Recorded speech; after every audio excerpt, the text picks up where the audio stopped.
그림자도 분수를 알아야지. 숨막히는 침묵 속 그 말은 날카로운 유리 조각처럼 흩뿌려졌다. 중국 남방 경제특구, 눈부신 현대 건축물들이 하늘을 찌르듯 솟아있는 대도시 선전의 명문사립 싱하이 예술 고급 중화. 입학식 날 모지아느는 그 한마디에 온몸의 피가 싸늘하게 식는 것을 느꼈다. 17, 꿈에 그리던 예술고 교정이었지만 그녀를 맞이한 것은 호기심 어린 시선과 경멸이 뒤섞인 수군거림 뿐이었다. 유난히 짙은 거의 초콜릿색에 가까운 그녀의 피부는 햇볕에 건강하게 그을린 정도를 넘어선 이곳 학생들 사이에서는 좀처럼 찾아보기 힘든 이질적인 색이었다. 제 피부색 좀 봐. 아프리카에서 왔나 봐. 밤에 보면 안 보이겠는데? 완전 그림자 아니야? 귓가의 속삭임들이 독침처럼 박혔다. 모지아는 입술을 깨물며 고개를 숙였다. 익숙한 일이었다. 어릴 적부터 그녀의 피부색은 어딜 가나 사람들의 입방아에 오르내렸고 때로는 노골적인 멸시의 대상이 되기도 했다. 하지만 이곳 예술을 한다는 아이들마저 이럴 줄은 몰랐다. 희미한 기대감마저 산산조각 나는 순간이었다. 모욕적인 말을 던진 것은 바이시에옌이었다. 눈처럼 하얀 피부에 인형 같은 이목구비, 유명 의류회사 사장의 외동딸이라는 배경까지. 그녀는 싱하이 예술고의 아이돌이자 절대 권력자였다.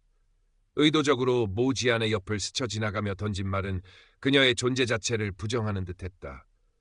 바이시에옌의 추종자들은 기다렸다는 듯이 폭소를 터뜨렸다. 모지안은 그들의 웃음소리가 마치 자신을 둘러싼 검은 장막처럼 느껴졌다. 그 장막을 찢고 나가고 싶었지만 발은 바닥에 붙어버린 듯 움직이지 않았다. 미술 시간 모지아는 교실 맨 구석 창가 자리에 앉아 홀로 스케치에 몰두했다. 그녀의 손끝에서 그려지는 것은 어둡지만 강렬한 생명력이 꿈틀대는 이미지들이었다. 뾰족한 가시덤불 속에서 피어나는 검붉은 꽃, 폭풍 우치는 밤바다를 위태롭게 떠도는 작은 조각배, 혹은 깊은 동굴 속에서 한 줄기 빛을 갈망하는 듯한 외로운 눈동자. 그녀의 그림은 그녀의 내면을 비추는 거울과 같았다. 그때 바이시엔이 요란한 웃음소리와 함께 다가와 모지안의 스케치북을 낚아챘다. 어머, 이게 뭐야? 이런 음침한 그림으로 누굴 감동시키겠다는 거야? 넌 그냥 내 피부색처럼 어둠 속에나 처박혀 있어. 바이시엔은 그렇게 말하며 들고 있던 오렌지 주스를 모지안의 그림 위로 보란듯이 쏟아부었다. 주황색 액체가 검은 연필선 위로 번지며 흉측한 얼룩을 만들었다. 모지안의 눈에 절망과 함께 희미한 분노의 불꽃이 일렁였다. 하지만 그녀는 아무 말도 하지 못했다. 아니, 할 수 없었다. 목구멍까지 차오른 울분을 삼키며 그저 망가진 그림을 내려다볼 뿐이었다. 그녀의 작은 어깨가 가늘게 떨리고 있었다. 그 순간 모지안은 깨달았다. 이곳은 그녀가 꿈꾸던 예술의 낙원이 아니라 또 다른 잔혹한 생존 경쟁의 장이라는 것을, 그리고 그녀는 그 경쟁에서 가장 불리한 조건을 가진 존재라는 것을. 한 학기가 지옥처럼 흘러갔다. 모지아는 유령처럼 학교를 다녔다. 누구에게도 말을 걸지 않았고 누구의 눈에도 띄지 않으려 애썼다. 그녀의 유일한 안식처는 기숙사 방 한 구석, 작은 책상 위에서 펼쳐지는 그림의 세계뿐이었다. 하지만 그마저도 바이시에옌의 그림자에서 자유롭지 못했다. 바이시에옌은 끊임없이 그녀를 괴롭혔고 그녀의 존재를 지워버리려는 듯 집요하게 굴었다. 그러던 어느 날 학교 게시판에 싱하이 청년 예술제 공모 공고가 붙었다. 주제는 경계 위의 시선, 닝시. 대상 수상자에게는 해외 명문 예술대학 유학 전액 지원이라는 파격적인 혜택이 주어졌다. 그리고 공고문 한 구석, 아주 작은 글씨로 심사는 철저한 익명으로 진행됨이라는 조항이 적혀 있었다. 바이시에는 이미 자신이 대상이라도 된 것처럼 떠들썩하게 굴었다. 그녀의 SNS에는 최고급 물감과 값비싼 재료들로 작업하는 모습이 연일 업로드되었고 유명 미술 평론가인 아버지 친구의 응원 메시지까지 버젓이 올라왔다. 역시 바이시에yen이야. 이번 대상도 따놓은 당상 같은 댓글들이 넘쳐났다. 모지아는 공고문을 물끄러미 바라보았다. 경계 위의 시선. 마치 자신을 두고 하는 말 같았다. 그녀는 언제나 경계에 서 있었다. 밝음과 어둠의 경계. 주류와 비주류의 경계. 환영받는 자와 배척받는 자의 경계. 그녀의 삶 자체가 경계 위의 위태로운 응시였다. 하지만 도전할 엄두가 나지 않았다. 또다시 바이시에yen의 먹잇감이 될 것이 뻔했다. 절망감에 휩싸여 모든 것을 포기하려던 그때 우연히 학교 신문 싱하이즈엔에 실린 기사 하나가 그녀의 눈길을 사로잡았다. 익명의 목소리들, 침묵 속에 숨겨진 진실을 듣다. 기사는 학교 내에서 소외된 학생들의 이야기를 익명 인터뷰 형식으로 담아내고 있었다. 날카로우면서도 따뜻한 시선이 느껴지는 글이었다. 필자의 이름은 루싱허. 그는 교내에서 유일하게 바이시엔의 폭력과 특혜를 암묵적으로 비판하는 목소리를 내는 학생이었다. 모지아는 그의 글에서 작은 위안과 함께 희미한 용기를 얻었다. 어쩌면 아주 작은 가능성이라도 있지 않을까. 익명심사. 그 단어가 모지안의 뇌리를 맴돌았다. 만약 자신의 이름과 얼굴이 가려진다면, 오직 그림만으로 평가받을 수 있다면, 그녀는 떨리는 손으로 붓을 잡았다. 이것이 마지막 기회일지도 모른다는 절박함, 그리고 자신의 모든 것을 쏟아부어 세상을 향해 외치고 싶다는 강렬한 열망이 그녀를 움직였다. 그녀는 루싱허에게 익명으로 자신의 고민과 작품에 대한 짧은 글을 적어 학교 신문사에 투고했다. 어쩌면 그가 자신의 이야기를 들어줄지도 모른다는 신락 같은 희망을 품고서. 모지아는 밤낮 없이 작업에 몰두했다. 기숙사 방은 너무 좁고 답답해서 그녀는 관리인의 눈을 피해 밤늦게 불 꺼진 낡은 미술실 한 구석을 몰래 사용했다. 차가운 시멘트 바닥에 웅크리고 앉아 달빛과 가로등 불빛에 의지해 캔버스에 물감을 묻혔다. 그녀의 손끝에서 탄생하는 그림은 이전보다 더욱 강렬하고 깊어졌다. 짙은 군청색과 검은색이 뒤섞인 밤하늘, 그 위로 부서질듯 흩날리는 수억 개의 별무리, 혹은 거대한 도시의 그림자 속에 갇힌 채 작은 창문 너머의 세상을 갈망하는 한 소녀의 뒷모습. 그녀의 작품에는 경계에 선 인간의 고독과 절규, 상처받은 영혼의 울부짖음, 그리고 그 모든 절망 속에서도 꺼지지 않는 희미한 희망의 불씨가 담겨 있었다. 며칠 후 학교 신문에 루싱허의 답신 기사가 실렸다. 어둠 속에서 빛나는 별에게 당신의 이야기에 귀 기울입니다. 기사는 익명의 투고자가 보내온 글에 대한 응답 형식으로 그녀의 고민에 깊이 공감하며 그녀의 예술적 도전을 지지하는 내용이었다. 당신의 붓 끝에서 피어나는 이야기는 분명 누군가의 마음에 깊은 울림을 줄 것입니다. 세상의 편견에 굴하지 말고 당신만의 색깔로 당신의 진실을 그려내십시오. 모지아는 기사를 읽고 또 읽으며 뜨거운 눈물을 흘렸다. 처음이었다. 누군가가 자신의 존재를, 자신의 예술을 이토록 진심으로 이해해주고 격려해준 것은 그녀는 루싱허라는 이름을 가슴 깊이 새겼다. 모지안이 공모전에 참가했다는 소문은 바이시엔의 귀에도 들어갔다. 처음에는 코웃음 쳤지만 우연히 모지안이 작업 중인 그림의 일부를 엿보게 된 바이시엔은 본능적인 위기감을 느꼈다. 모지안의 그림에는 그녀가 가진 화려한 기술이나 값비싼 재료로는 흉내낼 수 없는 처절한 진정성과 압도적인 흡인력이 있었다. 바이시엔의 하얀 얼굴에 질투와 분노가 뒤섞인 표정이 떠올랐다. 감히 저런 그림자 따위가 자신을 위협하려 하다니 용납할 수 없었다. 그날부터 바이시엔의 본격적인 방해 공작이 시작되었다. 그녀는 자신의 추종자들을 시켜 모지안의 작업실에 몰래 들어가 값비싼 수입 물감을 훔쳐 오게 하거나 아예 물감통에 다른 색을 섞어 못쓰게 만들었다. 모지안이 어렵게 구한 중요한 참고 서적들은 감쪽같이 사라졌고 애지중지하던 낡은 붓들은 무참히 부러진 채 발견되었다. 하지만 더 잔인한 것은 보이지 않는 폭력이었다. 바이시에yen은 학교 익명 온라인 게시판 싱하이 속생하이 띠 위에 조직적으로 모지안을 비방하는 글을 올리기 시작했다. 그녀의 피부색을 조롱하는 혐오스러운 댓글들이 줄을 이었고 모지안 그림에서는 썩은 냄새가 난다. 저런 애는 학교 망신이니 퇴학시켜야 한다. 밤길에 만나면 귀신인 줄 알겠다 등 인격 모독적인 글들이 쉴 새 없이 올라왔다. 심지어 모지안의 사진을 몰래 찍어 우스꽝스럽게 합성한 이미지까지 유포되었다. 좋아요와 공유 버튼은 마치 날카로운 칼날처럼 모지안의 마음을 난도질했다. 모지안은 매일 밤 악몽에 시달렸다. 사람들의 비웃음 소리, 손가락질, 경멸 어린 시선들이 그녀를 짓눌렀다. 하지만 그녀는 포기하지 않았다. 오히려 그 모든 고통과 분노를 예술혼으로 승화시켰다. 그녀의 분놀림은 더욱 격렬해졌고 색채는 더욱 깊어졌다. 그녀는 자신의 상처를, 자신의 절망을, 그리고 꺼지지 않는 희망을 캔버스에 토해냈다. 한편 루싱허는 싱하이 속삭임에서 벌어지는 비정상적인 여론 조작과 모지안에 대한 악랄한 사이버 불링의 배후에 바이시에옌이 있음을 직감했다.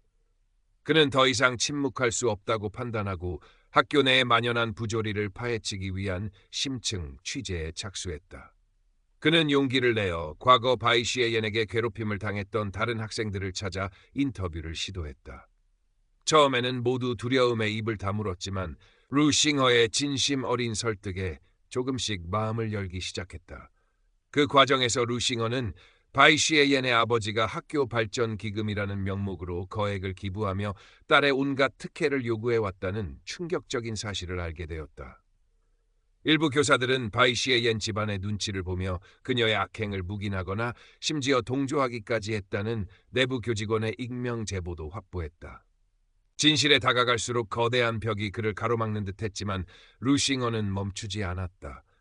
그는 이 모든 것을 기록하고 언젠가 세상에 알려야 한다고 굳게 다짐했다. 그러던 중 바이시에옌의 최측근으로부터 더 이상 캐고 다니면 너도 무사하지 못할 것이라는 노골적인 협박을 받기도 했지만 그는 오히려 더욱 투지를 불태웠다. 모지안의 작품은 1차 익명심사를 압도적인 호평과 함께 통과했다. 심사위원들은 기존의 틀을 깨는 독창적인 발상과 깊이 있는 주제의식, 신인이라고는 믿기 힘든 대담한 표현력이라며 극찬을 아끼지 않았다. 이 소식은 학교 전체에 큰 파장을 일으켰고 모지안은 순식간에 싱하이 청년예술제의 가장 강력한 다크호스로 떠올랐다. 바이시에게는 참을 수 없는 분노와 질투심에 휩싸였다. 그녀는 자신의 완벽한 시나리오가 한낱 그림자 때문에 망쳐지고 있다는 사실을 견딜 수 없었다. 그녀는 더욱 악랄하고 교묘한 방법으로 모지안을 궁지로 몰아넣기 시작했다. 모지안이 AI 그림 생성 프로그램을 사용해서 작품을 만들었다. 그녀의 그림은 사실 유명 작가의 작품을 표절한 것이다. 저 그림은 불쾌하고 저급해서 예술적 가치가 없다 등 온갖 악의적인 루머를 퍼뜨렸다. 심지어 모지안이 정신적으로 문제가 있다는 헛소문까지 만들어냈다. 모지안은 사방에서 날아드는 비난과 의심의 화살에 만신창이가 되었다. 아무리 진실을 외쳐도 아무도 귀 기울여주지 않았다. 그녀를 향한 시선은 더욱 차가워졌고 따돌림은 더욱 심해졌다. 극심한 스트레스와 수면 부족으로 인해 결국 그녀는 작업실에서 쓰러지고 말았다. 쓰러진 모지안을 발견한 것은 루싱허였다. 그는 그녀를 양호실로 옮기고 그녀가 깨어날 때까지 곁을 지켰다. 모지안은 희미하게 눈을 뜨며 루싱허를 알아보았다. 고마워요. 하지만 이제 다 끝난 것 같아요. 그녀의 목소리는 절망으로 가득 차 있었다. 루싱허는 그런 모지안의 손을 조용히 잡아주었다. 아니, 아직 끝나지 않았어요. 모지안 씨, 당신은 혼자가 아니에요. 그때 루싱허의 휴대폰으로 익명의 메시지 하나가 도착했다. 메시지에는 짧은 음성 파일이 첨부되어 있었다. 파일 재생 버튼을 누르자 바이시에옌과 그녀의 아버지가 예술제 심사위원 중 한 명에게 은밀하게 청탁하는 내용의 대화가 흘러나왔다. 목소리는 교묘하게 변조되어 있었지만 대화 내용은 너무나 명백했다. 이건... 루싱허의 눈이 번뜩였다. 그는 과거 바이시에옌의 절친이었으나 그녀의 이기적인 모습에 환멸을 느끼고 멀어졌던 한 학생, 린웨이를 떠올렸다. 린웨이는 루싱허의 취재에 익명으로 협조하며 바이시에옌의 과거 비행에 대한 정보를 제공해 주었던 인물이었다. 분명 그녀가 보낸 것일 터였다. 결정적인 증거였다. 루싱허는 자신이 지금까지 수집한 모든 자료, 바이시에옌의 과거 아이디어 도용 증거, 다른 학생들에 대한 괴롭힘 증언, 학교 측의 비리 의혹 자료, 그리고 방금 입수한 심사 청탁 녹음 파일을 모아 하나의 파일로 정리했다. 그는 이 모든 것을 싱하이 청년예술제 최종 심사 및 시상식 당일 모든 사람이 보는 앞에서 폭로하기로 결심했다. 그는 깨어난 모지안에게 자신의 계획을 조심스럽게 이야기했다. 그리고 그녀의 동의를 구했다. 모지안 씨, 당신의 작품은 그 자체로 훌륭해요. 하지만 이대로라면 저들의 계략에 의해 묻혀버릴지도 몰라요. 진실을 밝혀야 해요. 당신의 용기가 필요해요. 모지아는 한참 동안 아무 말 없이 루싱어를 바라보았다. 그녀의 눈동자에는 두려움과 망설임 그리고 아주 작은 희망의 불꽃이 함께 일렁이고 있었다. 마침내 그녀는 떨리는 목소리로 대답했다. 할게요. 더 이상 숨고 싶지 않아요. 두 사람의 눈빛이 허공에서 마주쳤다. 그것은 거대한 폭풍 전야의 고요함과도 같았다. 결전의 날 싱하이 청년예술제 최종 심사 및 시상식장은 화려한 조명과 수많은 인파로 북적였다. 선전시 교육청 관계자들, 유명 예술가들, 학부모들, 그리고 각종 언론사 기자들까지 참석하여 자리를 빛냈다. 학교의 명운이 걸린 행사였다. 먼저 바이시의 옌의 작품 백야가 소개되었다. 눈처럼 하얀 대리석과 반짝이는 크리스탈을 사용하여 만든 거대한 설치 작품은 그 자체로 압도적인 화려함을 자랑했다. 바이시의 옌은 우아한 드레스 차림으로 무대에 올라 마치 여왕처럼 자신만만한 미소를 지으며 작품에 대해 설명했다. 저의 작품 백야는 어둠이 존재하지 않는 완벽한 아름다움의 세계를 표현한 것입니다. 오직 순수하고 찬란한 빛만이 가득한 이상향이죠. 객석에서는 감탄사와 함께 박수갈채가 터져나왔다. 그녀의 대상 수상을 의심하는 사람은 아무도 없어 보였다. 드디어 모지안의 작품 심연의 불꽃, 이 스크린에 등장했다. 캔버스 전체를 뒤덮은 깊고 어두운 심연, 그 한가운데서 모든 것을 집어삼킬 듯 타오르는 강렬한 붉은 불꽃. 보는 이를 압도하는 독창적이고 파격적인 작품의 장래가 순간 술렁였다. 작품 설명은 따로 없었다. 그림 자체가 모든 것을 말해주고 있었다. 하지만 그 감탄도 잠시 바이시엔이 사전에 매수해놓은 일부 학생들과 심사위원들이 기다렸다는 듯이 비난을 쏟아내기 시작했다. 저게 대체 뭐야? 너무 어둡고 불쾌해서 눈을 뜨고 볼 수가 없군. 주제인 경계위의 시선과는 완전히 동떨어진 작품 아닌가? 이건 예술이 아니라 그냥 테러 수준이다. 저런 그림이 어떻게 1차 심사를 통과했는지 도무지 이해할 수 없다. 학교의 수치다. 바이시행에는 마치 승자처럼 회심의 미소를 지으며 결정타를 날렸다. 여러분, 예술은 아름다움을 추구해야 합니다. 저렇게 보는 사람에게 불쾌감만 주는 그림은 예술이 될 수 없습니다. 사방에서 쏟아지는 비난과 조롱에 모지않은 온몸이 사시나무처럼 떨렸다. 숨이 막혀왔고 눈앞이 캄캄해졌다. 또다시 시작된 악몽. 그녀는 모든 것을 포기하고 이 자리에서 사라져버리고 싶었다. 절망감에 주저앉으려는 순간 누군가가 그녀의 손을 꽉 잡았다. 루싱허였다. 그는 단호한 눈빛으로 그녀를 바라보며 고개를 저었다. 그리고 다음 순간 루싱어는 마치 한 마리 표범처럼 무대 위로 뛰어올랐다. 사회자의 마이크를 빼앗아든 그는 떨리지만 단호한 목소리로 외쳤다. 잠깐만요. 지금부터 이 화려한 예술제 뒤에 숨겨진 추악한 진실을 여러분께 공개하겠습니다. 모두가 어리둥절한 표정으로 그를 바라보았다. 루싱어는 준비해온 USB를 노트북에 연결했고 그의 뒤편 대형 스크린에는 충격적인 영상과 자료들이 쉴 새 없이 펼쳐지기 시작했다. 스크린에는 바이시에옌이 모지안의 작업실에 몰래 들어가 물감을 망가뜨리는 장면, 그녀의 추종자들이 싱하이 속삭임의 악의적인 댓글을 다는 모습, 과거 바이시에옌이 다른 학생의 아이디어를 도용하여 공모전에서 수상했던 증거자료, 그리고 결정적으로 바이시에옌과 그녀의 아버지가 예술제 심사위원에게 돈 봉투를 건네며 부정한 청탁을 하는 장면이 담긴 CCTV 영상과 생생한 녹음 파일까지 모든 것이 명백한 증거였다. 장내는 순식간에 아수라장이 되었다. 충격과 분노, 배신감에 휩싸인 사람들의 고함 소리가 여기저기서 터져나왔다. 바이시에옌은 얼굴이 새하얗게 질린 채 거짓말이야! 모두 조작된 거야! 저건 내가 아니야! 라고 미친 듯이 소리쳤지만 그 누구도 그녀의 말을 믿지 않았다. 스크린에 떠오른 명백한 증거들은 그녀의 모든 변명을 무력하게 만들었다. 교육청 관계자들은 당혹감을 감추지 못했고 기자들은 쉴 새 없이 카메라 플래시를 터뜨렸다. 학교의 명예는 한순간에 바닥으로 추락했다. 바이시에옌의 화려했던 세계가 산산조각 나는 순간이었다. 모지아는 떨리는 눈으로 그 모든 광경을 지켜보았다. 길고 길었던 악몽이 드디어 끝나가고 있었다. 그녀의 뺨 위로 뜨거운 눈물 한 줄기가 흘러내렸다. 그것은 슬픔의 눈물이 아니었다. 싱하이 청년 예술제는 그 자리에서 전면 중단되었다. 선전시 교육청은 즉시 특별 감사팀을 꾸려 싱하이 예술고에 대한 대대적인 감사에 착수했다. 바이시엔의 모든 악행과 학교 측의 비리는 낱낱이 파헤쳐졌고 그 결과는 상상을 초월했다. 바이시에는 모든 교내외 수상 자격이 박탈되었고 싱하이 예술고에서 퇴학 처분을 받았다. 그녀의 아버지가 운영하는 의류회사는 이번 스캔들로 인해 이미지가 실추되어 주가가 폭락하고 불매운동까지 벌어지는 등 엄청난 타격을 입었다. 그녀에게 특혜를 제공하고 비리를 묵인했던 교장과 일부 교직원들도 파면되거나 중징계를 받았다. 한때 학교의 여왕으로 군림했던 바이시에미는 한순간에 모든 것을 잃고 사회적으로 매장되었다. 그녀의 SNS 계정은 비난과 조롱의 댓글로 뒤덮였고 결국 폐쇄되었다.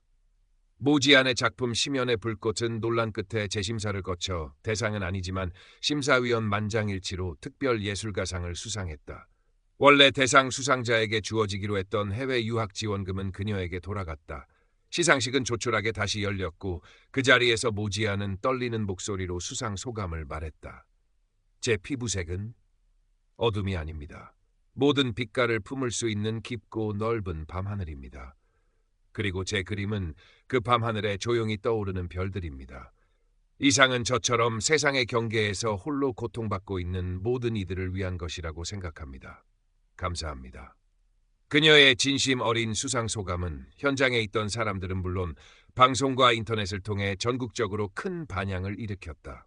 모 지안의 이야기는 중국 사회에 만연한 외모 지상주의와 차별 문제에 대한 뜨거운 논쟁을 불러일으켰고 많은 사람들에게 깊은 감동과 용기를 주었다. 그녀는 더 이상 그림자 소녀가 아니었다. 몇 년 후 모지안은 파리 국립고등미술학교를 우수한 성적으로 졸업하고 세계적인 아티스트로 성장했다. 그녀는 자신의 이름을 건 첫 개인전을 서울의 한 유명 갤러리에서 열게 되었다. 전시회 제목은 밤의 색채. 그녀의 작품들은 어둠 속에서 더욱 찬란하게 빛나는 인간 내면의 다채로운 풍경을 담아내며 평단과 대중의 뜨거운 찬사를 받았다. 전시회 한가운데에는 그녀의 데뷔작이자 출세작인 심연의 불꽃이 당당하게 걸려 있었다. 그림 앞에는 루 싱허가 서 있었다. 그는 중국에서 가장 영향력 있는 탐사보도 전문 기자가 되어 있었고 여전히 모지안의 가장 든든한 친구이자 조력자로 그녀의 곁을 지키고 있었다. 두 사람은 말없이 그림을 바라보며 잔잔한 미소를 나누었다. 개인전 오프닝 행사에는 뜻밖의 손님들도 찾아왔다. 과거 싱하이 예술고에서 그녀를 괴롭혔던 몇몇 학생들이었다. 그들은 이제 평범한 사회인이 되어 있었고 어색한 표정으로 모지안에게 다가와 고개를 숙였다. 모지안, 아니 모 작가님, 정말 죄송했습니다. 그때 저희는 너무 어렸고 어리석었습니다. 모지안은 그들을 가만히 바라보았다. 그녀의 눈에는 더 이상 분노나 원망은 없었다.